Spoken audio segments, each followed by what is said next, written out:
कथेचं अनुसंधान संपूर्ण महाराष्ट्र भावार्थ रामायण प्रेमी आणि या ग्रुपच्या वतीनं नियोजनाखाली आयोजनाखाली भावार्थ रामायणाची सांगता आणि ती सांगता महादेवाचं अधिष्ठान दुधेश्वर महादेव मंदिर श्री क्षेत्र मेंढापूर या ठिकाणी या कथेची सांगता आहे। कथा इथपर्यंत आलेले प्रभू श्रीरामचंद्रांनी विचार केला की पृथ्वी तलावरती राहायचं नाहीये। का राहायचं नाही तर काळ येऊन गेला होता आणि काळाने रामाला सांगितलं 11 सहस्त्र वर्षापर्यंत राज्य केले स्वस्थ चित्त, आता समयी वाट पाहत स्वर्गीय देव असती जे। काळाने सांगितलं रामा बास करा, आता चला वैकुंठाला चला, तिथं देव लोक तुमची वाट पाहतात। आणि त्या काळाच्या बोलण्यावरती रामचंद्रांनी विचार केला आणि वैकुंठाला जाण्याचं ठरवलं। त्यावेळेस गावामधली प्रधान मंत्रिमंडळ प्रजा बोलू लागले रामचंद्र निघाले पण एकटा जात नाहीये, आपल्या सगळ्यांना सोबतीला घेऊन निघाले असं सांगू लागले। श्रीराम मागे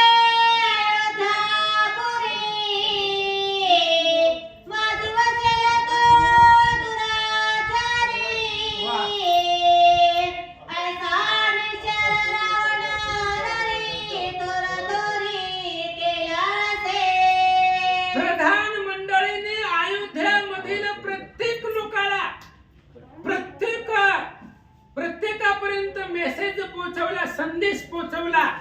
रामचंद्र वैकुंठाला निघालेला आहे आणि रामाबरोबर सगळ्यांनी जायचं। रामाला सोडून जो जगामध्ये राहतो तो जमिनीला भार आहे। हरिविना जन्म नरकाची पैदाना, यमाचा पाहुणा प्राणी होया। रामचंद्राला सोडून राहणं म्हणजे नरकाला जाण्याची लक्षणं आहेत। म्हणून प्रधानांनी सांगितलं रामाला सोडून जो राहतो तो जगामध्ये दुराचारी आहे, वाईट आहे असं प्रधान बोलू लागले।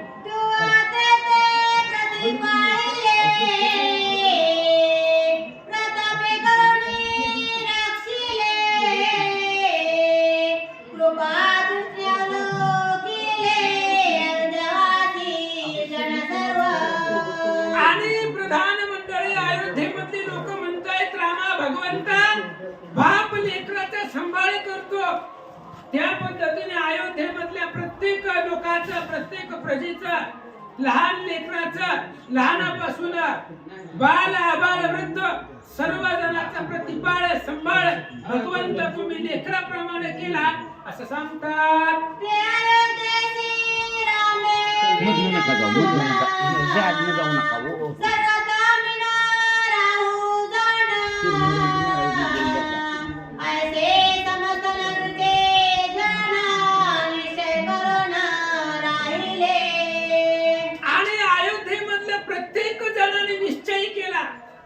रामाशिवाय आपण राहायचंच नाही। अरे रामच गेला तर आपण कशाला पाठीमागे राहायचंय? राम आहे म्हणून आपण आहे। रामच गेल्यावर आपल्या जीवनाला जगण्याला अर्थ काय? तो श्रीराम जाताची जाणार, जगाचे प्राण जातील की अशा प्रकारचा राम आहे आणि त्या रामाला सोडून आम्ही क्षणभर सुद्धा राहणार नाही अशी अयोध्येमधली प्रजा बोलू लागल्या।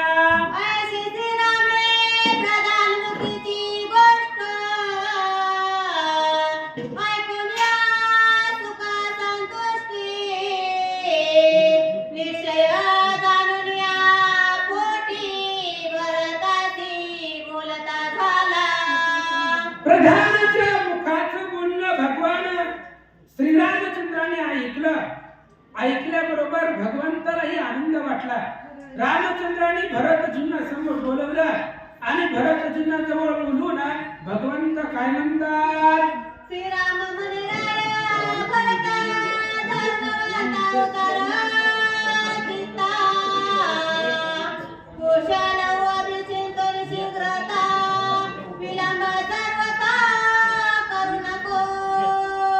भगवान श्रीरामचंद्र भरतजींना बोलतायत, भरता लव आणि कुश या लव कुशाचा राज्याभिषेक कर, करण्याला आम्ही जाणार आहे आणि आमच्या पाठीमागे वरांना राज्य भेटावं आणि त्याच्यासाठी त्यासाठी लव कुशाचा राज्याभिषेक दोघांना वेगवेगळे गावं वेगवेगळ्या ठिकाणचं राज्य दोन्ही बाळाला दे त्यांना तिथला असणारा राज्य कर आणि लवकर महागारी या भगवंत भरताला बोलतात यज्ञशेष करता भोजन कैकेयी मातशी झाले विना तैसा समय उडवला जाना व्यवधान नसाय म्हणून ऐक म्हणजे उशीर करायचा नाही आपल्याला माहिती आहे बालकांडामध्ये गुरुवारी आणि प्रसाद दिला होता आणि कैकेयीला सगळ्यात शेवटला दिला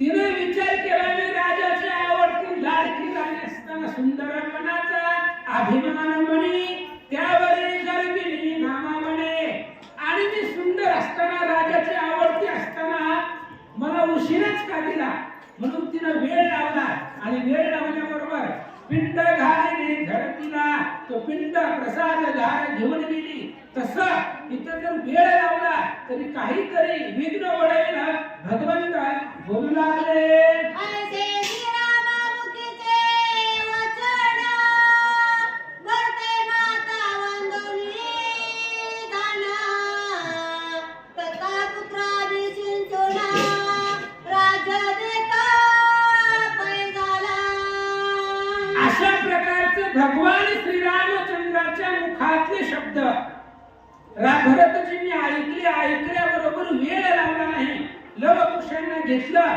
त्या दोघांना वेगवेगळ्या राजधानी नगर निर्माण करून स्थापून त्यांना तिथला राजा कला केला आणि भरतजी महागारी आले कुश उत्तरे कोसले प्रती जे कार्य शैलीचे क्रांती कुशवती नामती जगती विख्यात से प्रसिद्ध अयोध्येच्या जवळ उत्तर दिशेला कौशल रायाची राजधानी आहे तिथं कौशल्याचे पिताश्री अगोदर राज्य करत होते म्हणजे त्या असणाऱ्या कौशल देशाच्या परिसरामध्ये कुशवती नावाचं असणारं गाव आहे राज्य आहे ते राज्य भरतजींनी स्थापन केलं आणि तिथला असणारा राजा कुशाला केला लहुकारणे रम्य जाना श्रीवती नामे प्रसिद्ध पूर्णा तेथे स्थापला देवनी सैन्य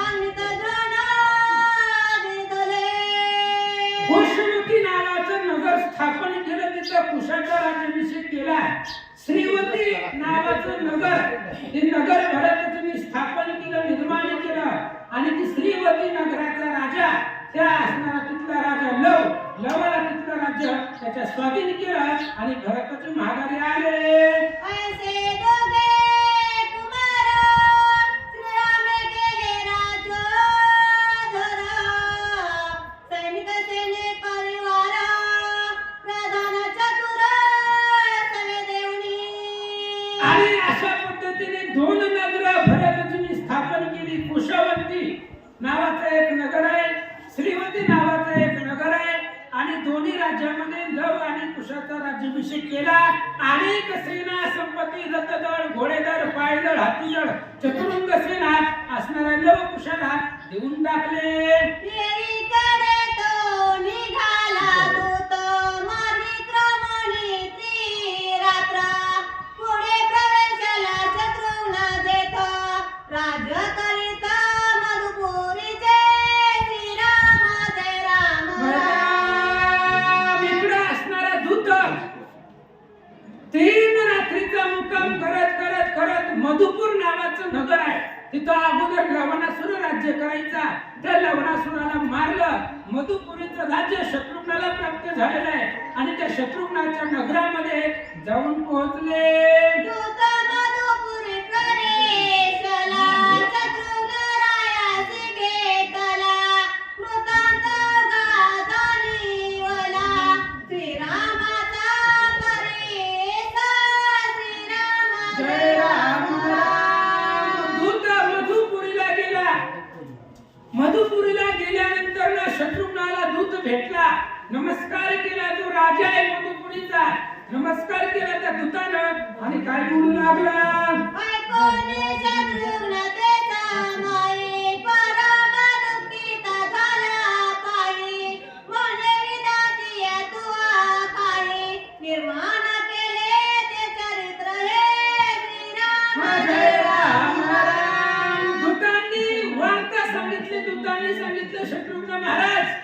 रामचंद्र अयोध्ये सोडून ही पृथ्वी सोडून जाण्याचा विचार भगवंताने केलेला आहे. मृत्यूलोक सोडायचा आणि वैकुंठाला जायचा विचार भगवंताने केलेला आहे. रामचंद्र वैकुंठासाठी निघालेले आहे आणि ही बातमी शत्रुघ्नाला दूत मुखामधून कळली गेली. त्यावेळेस शत्रुघ्नाला दुःख झालं. काय म्हणतात?